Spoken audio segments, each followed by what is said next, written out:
Hey YouTube, Lugo here, and you're watching Disney Channel. Been a while since I've done a video of just me, but after reviewing my content very thoroughly, aka, I just looked at the big number thingies, you guys actually really liked the Hulk Hogan video, I think.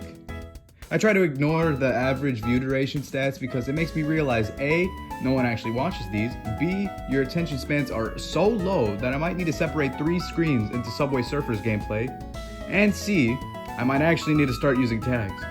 Jesus Christ, how far have I stooped? But whatever. I prefer to blow up naturally and organically, like Nagasaki after the big boom, or my ass cheeks after Taco Bell. All I need is a good topic. Kanye. Okay, I'm unaware if talking about Kanye in 2023 is a good idea, especially since he's been through so much controversy that he'd do so much worse than Dream if he ever put his mask back on.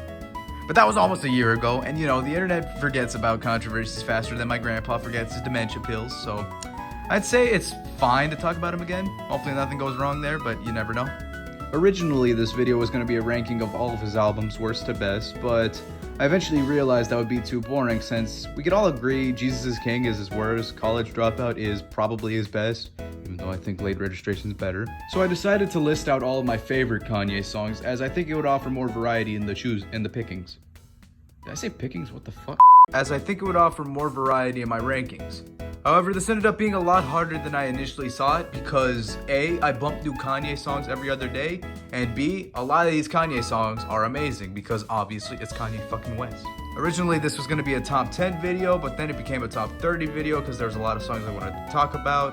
Then a top 50 because I thought of even more songs I wanted to talk about. Top 78 because I wanted to talk about literally every song I could think of, even though there was like 10 more I thought of afterwards. A top 20 because the top 78 list was very unorganized. And now it's a top 25 as of writing the script because for some reason I thought that would be fun to do, even though editing this script and writing the script to fucking begin with is a pain in the ass. So, you know, that like button right there. Yeah, right there. Please.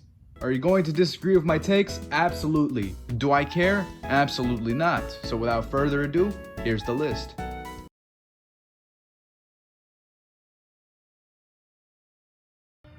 At number 25, I have Otis. Otis is the 4th song off Watch the Throne, which was a collab album made by Kanye West and Jay-Z. And it also samples Otis Redding's Try a Little Tenderness for its entire instrumental. To be honest, I just really like the vibe of this track. It's an incredibly simplistic beat, which apparently took 15 minutes to produce, but it just works so well for what it is, and the two have some really great verses on the song, which only elevate it. Like, I find it strange how it works. The full song is great, the instrumental is great, the sampled song is a goddamn vibe. Overall, I just gotta say, Otis is a fun track. I can't help but love it.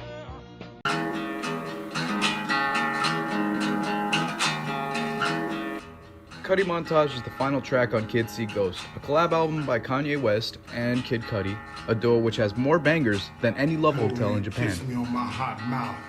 And overall, the song is the perfect conclusion to that album. Continuously building on a Kurt Cobain guitar riff, it's just sonically pleasing to listen to. You also got Kid Cudi on his incredible vocal range, singing about the struggles with his depression, how he asks God to save him and give him love. It's just a really great track and about the trials and tribulations both Kanye and Cudi have gone through, how they overcame their issues and were able to heal and move forward, which is really what the whole album is about. The choruses are often very repetitive, but intentionally so to motivate the listener. It's all about motivating you to stay strong or move forward. It's just a beautiful project, which I think this song gives a nice conclusion to.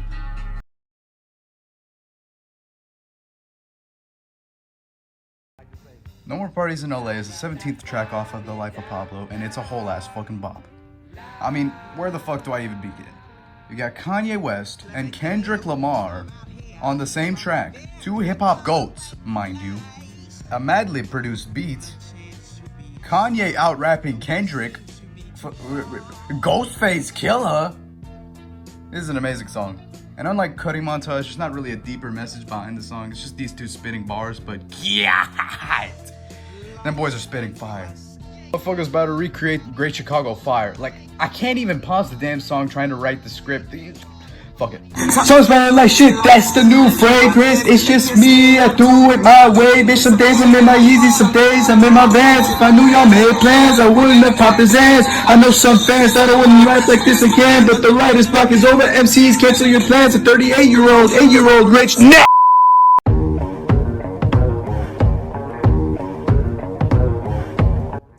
Number 22, I have the opening track of Watch the Throne, No Church in the Wild.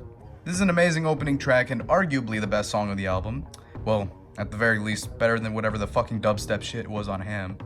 Like, let's talk about that for a minute. Shit sounded like a fucking COD trick shot compilation made by an 8-year-old using BandLab. Oh wait, I'm sorry, that's giving BandLab a bit too much credit. Anyway, No Church in the Wild is incredible. Frank Ocean's chorus is surprisingly deep, asking if God can rule over a non-believer who doesn't even believe God's existence. It kind of portrays this idea that the power of religion can only exist when we continue to believe in said religion. There's no definitive proof of any religion being right. There's no church in the wild. It only has power in whatever it chooses to believe in it, and I think that's a very nice introspect on religion as a whole. And outside of that, the song's still pretty cool. Really good Jay-Z verse, really good Kanye verse, and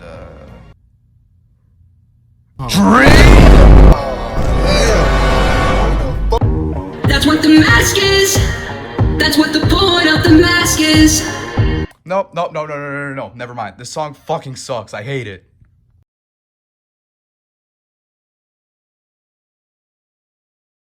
My next pick is another opening track, Dark Fantasy, which was the opener to My Beautiful Dark Twisted Fantasy. An absolutely outstanding album that has a bit too much features, so overall, I'll give it a light to decent 6. Now yes, before continuing, I am legally obligated to say the One Piece is real, cause ha ha ha, I didn't mean. But aside that, the song is pretty fire. The choir is unironically beautiful, asking if Kanye can get any better at the peak of his career. And the beat and lyrics afterwards is fantastic, as Kanye delves with his struggles of sin, how even as a firm Christian, he still indulges himself in things he sees the devil in because he's addicted to it all. One line that really speaks to me is, the plan was to drink it till the pain over, but what's worse, the pain or the hangover? Because it's Kanye asking if continuing his addiction is worse or having to face the consequences of it is worse. As an opener, this song is pretty cool, especially for being the first song people hear in this record after the Taylor Swift incident. And you know, overall, it is just another great listen. That's all I really have to say.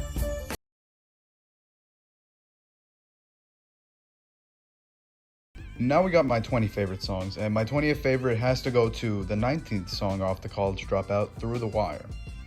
This song paints the story of Kanye's car crash in October 23, 2002. A crash which would fracture his jaw, causing it to be wired shut, which is why he sings the entire song through the wire, quite literally. And there's also a nice Chaka Khan sample to help really boost the instrumental. I like how it almost tricks you into thinking she's singing through the wire when she's actually singing through the fire. It's a pretty cool effect, kind of like that one section in Stronger. Don't act like I told ya. Don't act like I told ya.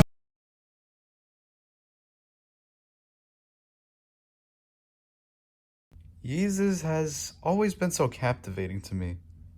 I actually remember first listening to it on, believe it or not, the fucking Disney World resorts.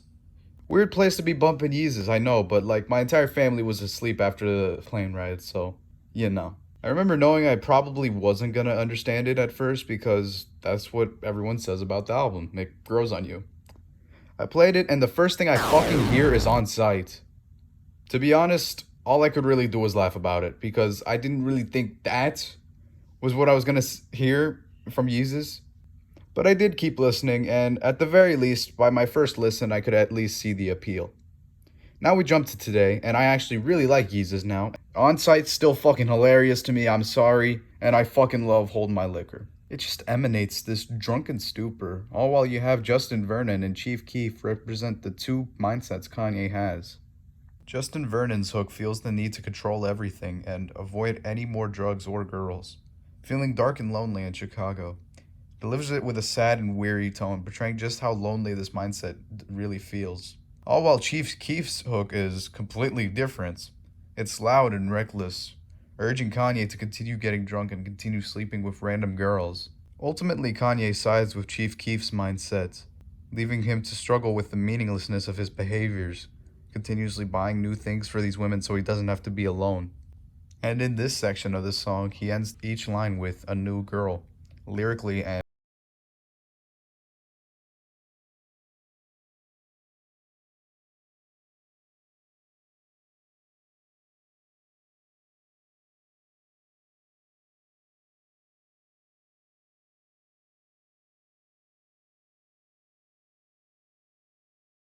song, and I feel the instrumental only amplifies it. Like, yes, the Mike Dean guitar solo and Devil in a New Dress is great, but this guitar solo is also really good itself. And it's also Mike Dean, so you know.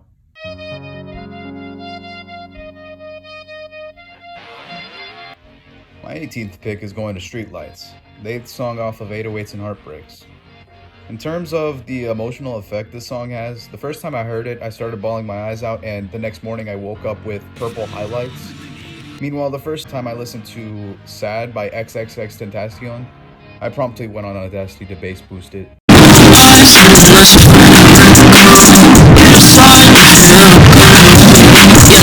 In all seriousness, this song really just makes you think. It's probably the most depressing song off of 808s, not including Pinocchio's Story, which was really just a live recording of a freestyle he did in Singapore. The song describes these streetlights as moments passing by him. Moments only lived in fleeting seconds, only to be gone immediately after. The song always struck me as Kanye knowing everything he wanted out of life, kids, and a loving family life, but choosing to let these moments slip away from him, rejecting the things he wanted so desperately in exchange for his life as a rapper.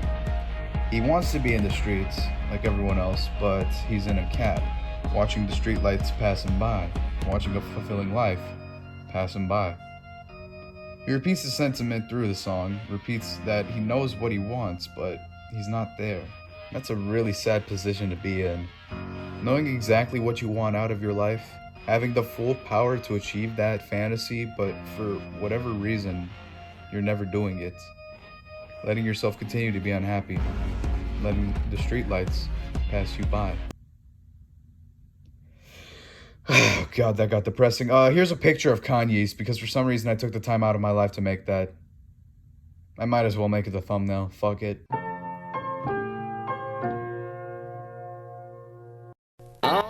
My next pick is Family Business, the 20th track of The College Dropout. Song which isn't actually about Kanye's family. It's about Terry Tere's family, and she even sings at the end of the song. Looking at it from an objective standpoint, I don't think it's as good as, say, Streetlights or maybe even Cudi Montage. But I just can't help but really like it more than those two songs. To me, it just really feels real. Like, you can just remember those moments when you're not actually a part of that family. It's almost like Last Call, how you can clearly picture these things taking place. All the cousins taking baths together and sleeping in the same bed, or visiting that one auntie who can't cook for fucking shit. I don't have that auntie, I'm Mexican. And I just really like the realness of it, and Kanye does this family story well. Also 90210.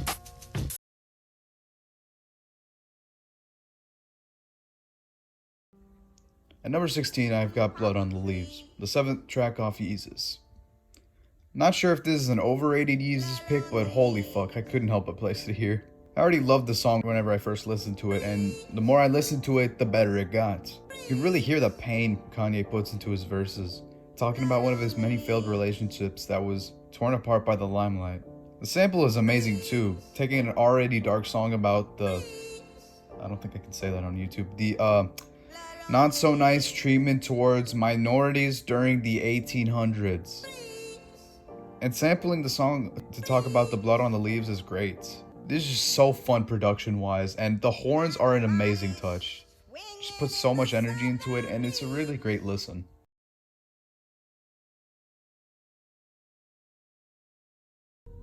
My 15th favorite has to go to Wolves, the 13th track off The Life of Pablo.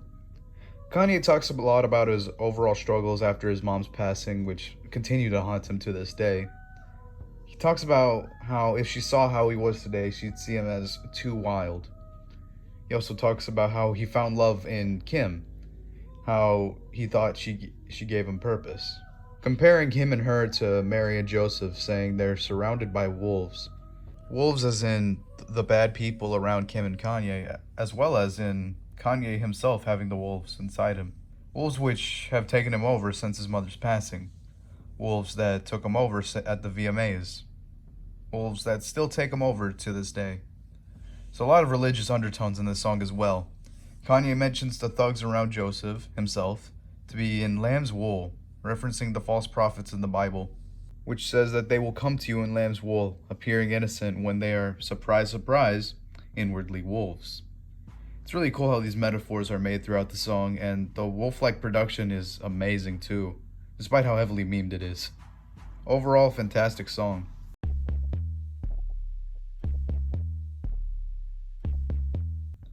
My 14th favorite goes to Love Lockdown, the 5th song off of 808s and Heartbreaks.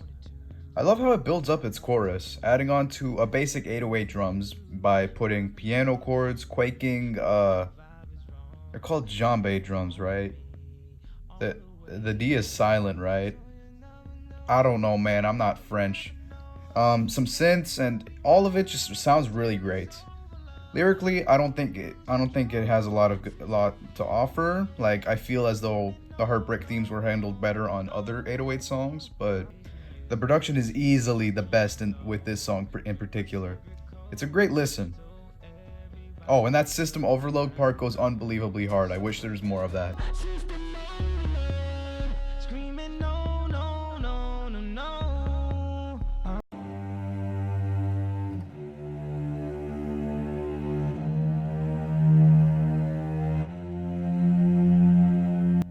We've got another 808s pick. This time it's the second song from the album, Welcome to Heartbreak. This is actually the first Kanye and Cudi collaboration, which, very shockingly, goes unbelievably hard. Where to begin? Cudi actually transitions really nicely into this song in a way that automatically gives this song brownie points.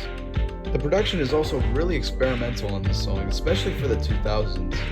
It almost gives this retro vibe that Kanye's distorted vocals do a really good job at further portraying. It also makes Kid Cudi's more echoey and clear chorus vocals hit harder, which is executed perfectly. I always love how whenever he's featured on a song, he's not really saying much, but the things he does say feel so powerful and emotional, and they tie perfectly with whatever song he's in, which is exactly what he does with this song, and it correlates perfectly with the song's overall message. Here Kanye talks about how, despite all the fame and fortune, he feels trapped. Having his friends show him pictures of their kids, report cards, while he only has houses and sports cars. Sure, the things he has have monetary value, but they don't compare to that loving family life Kanye wants more than anything else. He chases after these things for the good life, but whenever he finally has them, his life is gone. And he's wondering what he did wrong to end up like this. Ironically, the more he chases that life, the further it gets away from him, distancing himself from whatever family he has left to continuously buy new houses and new cars, which don't do anything for him. And the song ends with one of the best song name drops I've ever heard, as he laments the fact that he can't stop.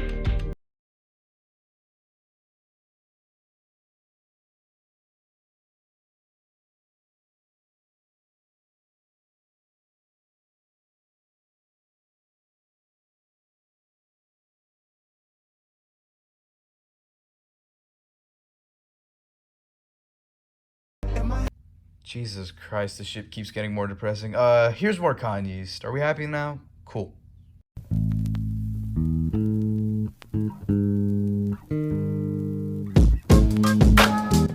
The 12th spot goes to The Last Call, the 21st and last song on The College Dropout. Gotta say, once again, this is just a really great song, especially for being 12 minutes long. I know a lot of people are turned off by songs like this, but I always get excited when a song is this long, because it usually means I'm in for something really well made. So far I've been correct about that, and hopefully that doesn't change in any near-time future. Anyway, the song is essentially Kanye West's origin story, all about how he got signed to Rockefeller. It's got a lot of funny bars in this song, and past 3 minutes and 55 seconds into the song, it almost feels like you're having a conversation with Kanye, sitting down and listening to him tell you how this very album came to be. It's a great way to conclude the album and celebrating the fact that The College Dropout and this song even exist, raising one big toast to Kanye and Rockefeller for making all of it possible.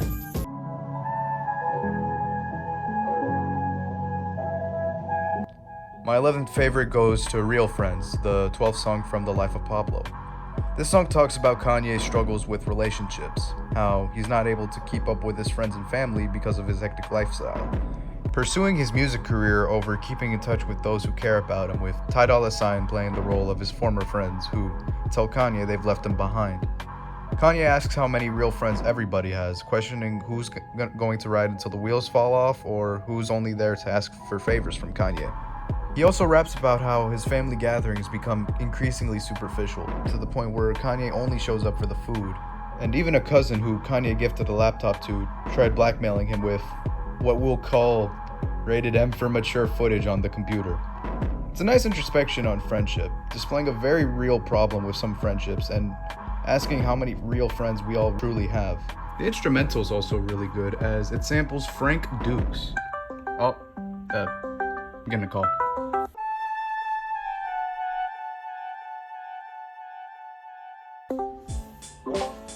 Bro, what do you want? I'm recording.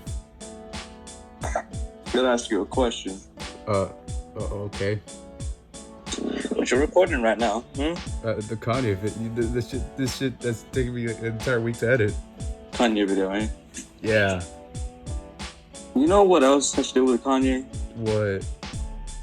Adolf Hitler. What the fuck? See, I've been doing a lot of research. Uh-huh. And we all know how the funny mustache man died, right? Yeah. But here's the thing. Here's the interesting thing. Adolf Hitler took a photo in Paris, and there's a book made about it called Hitler in Paris. Does that sound familiar at all? I don't believe it does. Think of a Kanye song that he's made that has Paris in it. I'm not saying it. Niggas in Paris. Now, let's just line it up correctly, right? Okay. The exact same place, the exact same photo, if you really think about it. So my theory is Adolf Hitler is Kanye West reborn. What did Kanye get canceled for? Saying Hitler was cool. Exactly. Now everyone knows that would do something like that to praise himself, you know? Seems like Kanye West seems to really like Funny Mustache Man, but also really hates them Jews. So, my theory is Kanye West is Adolf Hitler. And if you tell me that don't make sense, then you're on something. Right. Going on with this, if you really think hard, yeah, whoa. His name is Kanye West, or that's just his, whatever the fuck his name. But yeah, that is. And the Nazis traveled west. Which further backs up my point that Adolf Hitler is reborn as Kanye West. And that's all I can say because I'm pretty sure they're watching me. Yeah. Anyways, farewell. I hope you're stuck with that the rest of your life. I'm mentally scarred. I'm gonna kill myself.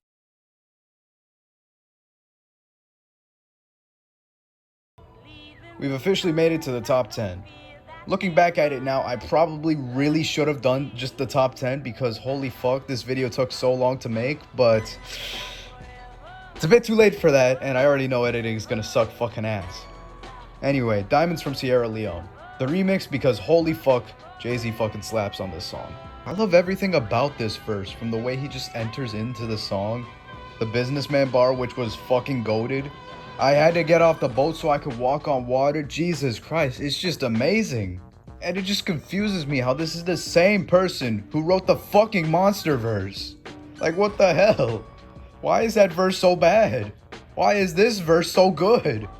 Why does this verse make me bust harder than every Ice Spice music video combined? I need to beat, like, the urge to beat right now. I hope y'all have a good night, bro. The rest of the song's fire too. Kanye said his shit, but you know, he was riding Big Brother. His ass got folded by Jay.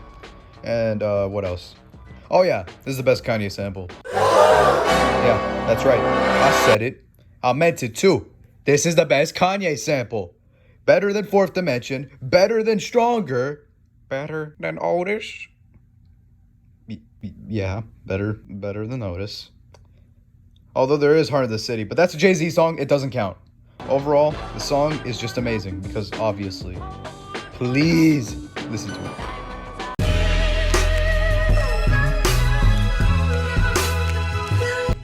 To be completely honest, I think you and I both knew that this and the other Dark Fantasy song was gonna make this list.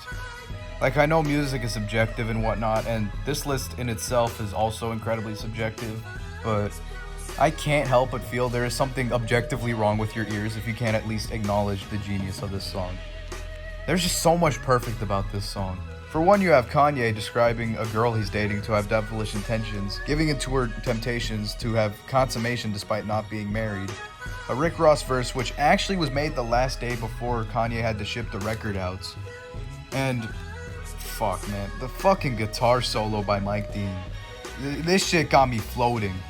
This shit is fucking art. Like, I'm out here leaving the astral planes. It's just a classic song, and I'm incredibly happy that I had a blind listen to it. Utterly amazing, and yet somehow I managed to like 8 songs better than it.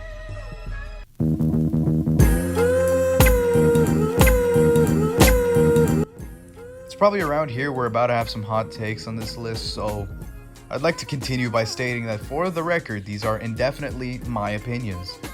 You can agree or disagree with any of them, and I genuinely do not care. All that being said, this song's amazing. I know you're tired of me saying those words in like the exact same order every time, but I genuinely think that about this and probably every other song on this list. Hell, there are songs off this list that I think are amazing. It just really goes to show the musical genius of this man.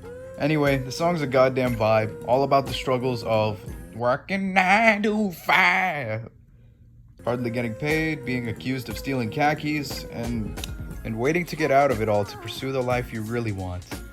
It's just a really chill song with some nice drums, a Marvin Gaye sample, which, to be honest, I didn't even know was a Marvin Gaye sample. I thought that was pretty cool, and I really like how down-to-earth Kanye, GLC, and Consequence are about their shitty jobs. They're not at all enraged by the lack of pay or the stupid things they're putting up with. They're just waiting to get out of it, you know? And I think it's a nice way of portraying how, even though this isn't their ideal lifestyle, it's not incredibly horrible, and everyone has to start somewhere. So, you know, I just think it's really cool.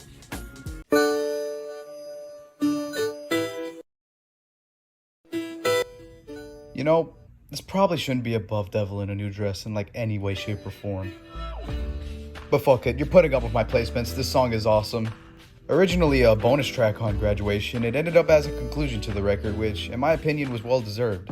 As this also meant the record began with Good Morning and ended with Good Night, which, you know, I think was really nice. And to be honest, I just really love the message this song has. Telling you to enjoy those little moments with the people you love because it won't always be the same. It's a really good sentiment, and a sentiment that I can really appreciate. To not worry about the stupid shit that goes on in the world and instead just choosing to spend time with those you love while you still have time with them.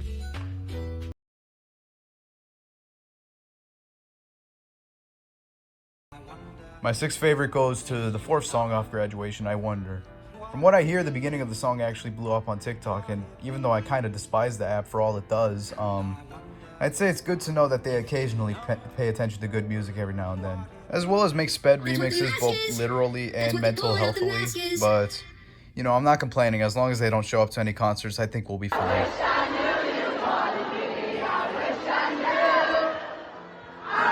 The way nobody sang the next verse embarrassing as. But as I was saying, the song is beautiful. Every single aspect about this song has me floating like SpongeBob. The sample is another Kanye classic, having this optimistic vibe to it, which is kept throughout the entire song, which is all about finding your dreams. As Kanye says, we can be anything we wish to be as long as we firmly believe that we can.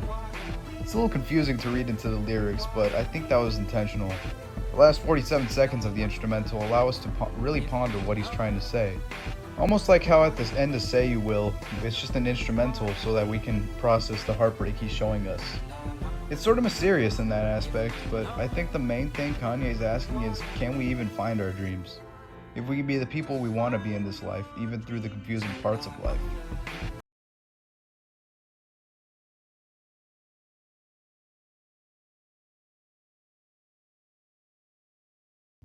Yeah, it's a basic pick, but the song is really just that good. Being the first song Kanye played publicly after the MTV incident, it's just amazing to look back at the history of the song. It's painted as an apology, but Kanye's not really saying sorry for anything. He just admits that he has problems, but isn't apologizing for letting them get out of hand. Instead opting for his girl to just run away from him. Instead opting for us as fans and the media to just run away from him. The song is really well produced too. The piano throughout the song has a nice progression, and the drums are absolutely perfect for the song. And the production 6 minutes into the song is some of the messy perfection I've ever heard. Kanye's voice is too distorted to understand, but we can kinda understand him repeating the chorus, eventually devolving into muffled screams of the chorus, trying to shout us the words he's trying to say, but to no avail. Almost like he knows we can't really understand what he's trying to say. And the song just ends with this distorted voice singing the main chorus in a way we can't really hear. It's crazy to me that he was able to be this innovative in fucking 2010. It really is just art. It's music. It's beautiful. And it's such a key moment for Kanye's career and life as a whole. How he was able to reach redemption immediately afterwards. The song just really represents how talented he is. And yet I still liked 4 more songs more than this.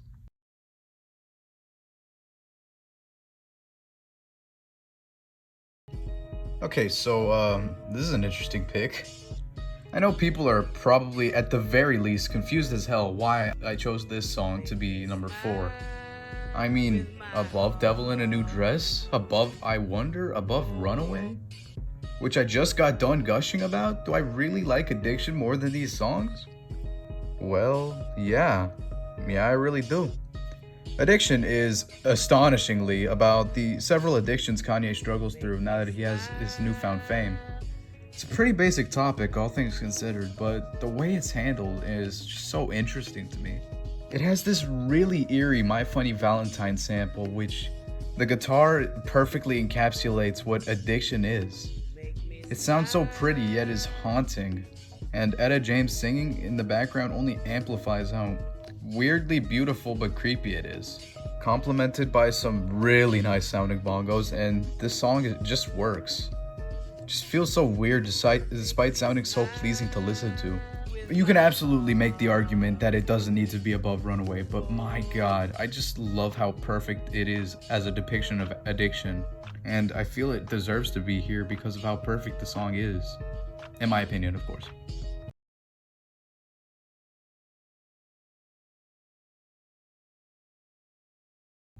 Okay, so this might be an even weirder pick, but to reiterate, opinions exist, and it is my subjective opinion that this objectively slaps. Every verse here goes unbelievably hard, with the ending verse being some of Kanye's best lyricism to date.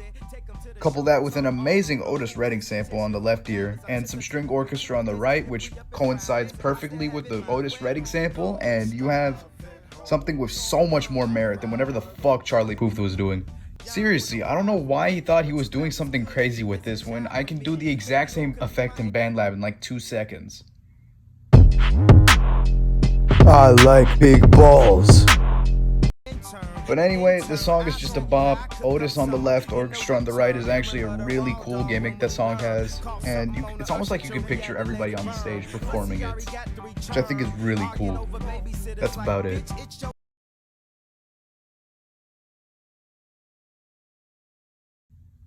Well, this is a bit of a surprise. I feel like as far as the album is as a whole, the song is incredibly slept on. It builds up this inevitable curtain call in the album, Who Will Survive in America, setting up this idea that Kanye is lost after both his breakup and his mother's death, and is now being shunned by the world for his MTV incident. He wants fulfillment in his life, but is confused and unsure of what he really wants. Only thing he knows is that he needs something, but he also wants to run from the lights. Which is when Who Will Survive in America asks if the decade worth of fame was even worth it, if the things he lost along the way ever even made a difference. It's such a powerful way to end the album, with all the illusions of fame and power being denounced by Kanye, as he instead runs away from it all because it all corrupts him. having the power to let power go. The production on this track is also fantastic, as you hear all the voices booming out that Kanye is lost in the world. Everything about it is just great.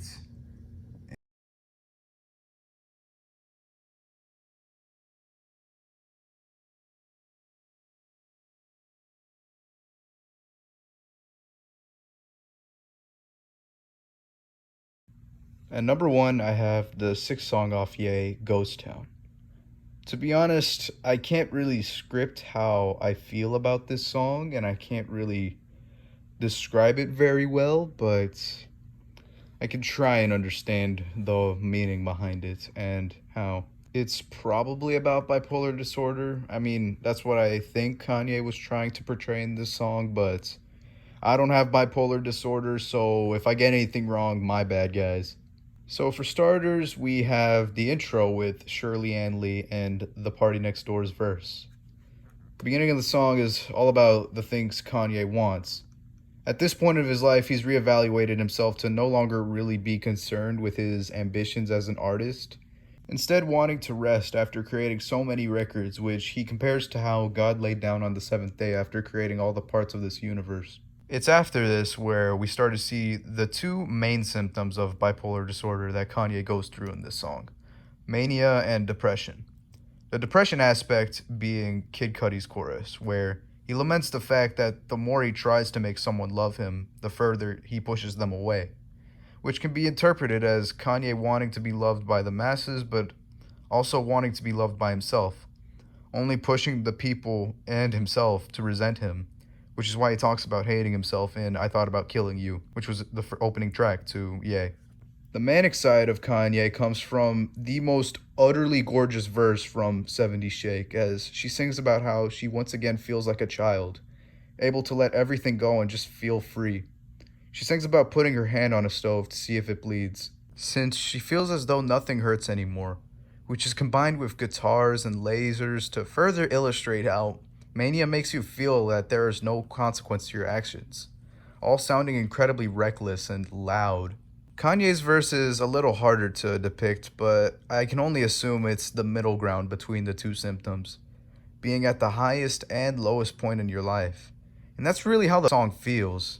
It feels dead inside only to feel alive in seconds. It's an outstanding depiction of bipolar disorder, and that feeling you just can't really describe. All I can truly understand about this song is that it's just art. Like, I remember listening to this and the 70 Shakes verse, which made my jaw drop fucking Looney Tunes style. It's just so unbelievably enthralling, something which I am so very happy to have a complete blind listen to. One of the best songs of all time, and my personal favorite Kanye song.